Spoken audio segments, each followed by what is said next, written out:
So hello everybody, I'm Maria and I'm starting this YouTube sub-channel because I've got my channel with teaching hacks, as I'm calling them, um, where I will be offering some very hands-on tips on things you can do with your learners now that we are on lockdown, but also you can do when we go back to our physical classrooms, our physical spaces.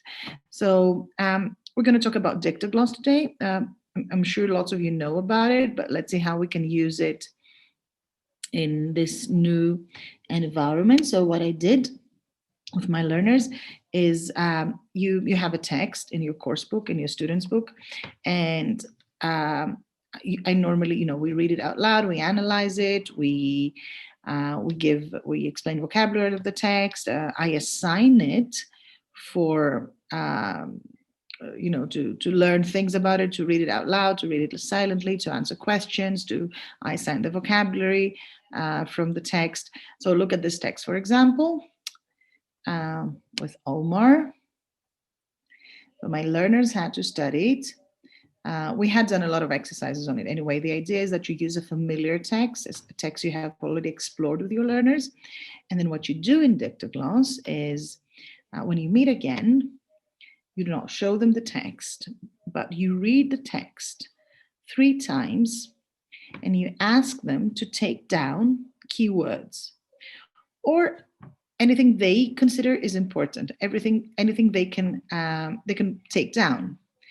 So you read it 3 times, not very fast, not very slowly. Like, Omar feels awful. He's really cold. His mother heats some water and makes him some lemon tea, something like that. But you read it 3 times.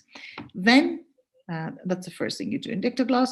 The second thing is you have your students in breakout rooms and you ask them to work together and reconstruct the text.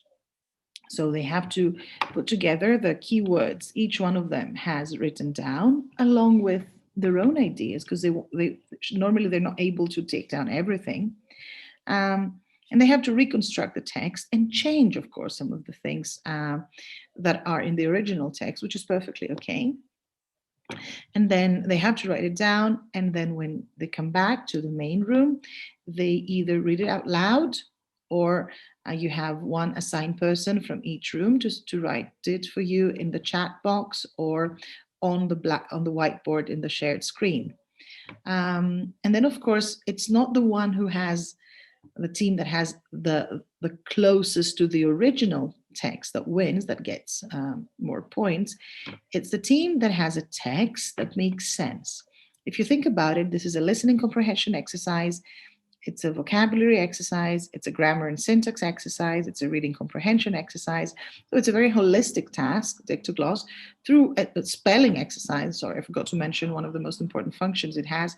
So dictogloss can help you with everything. It will take approximately 10 minutes to complete it. You're reading out loud the text, students in breakout rooms reconstructing it, coming back, sharing it with the whole class.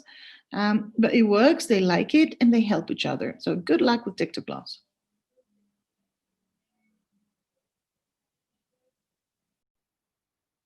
So hello, everybody.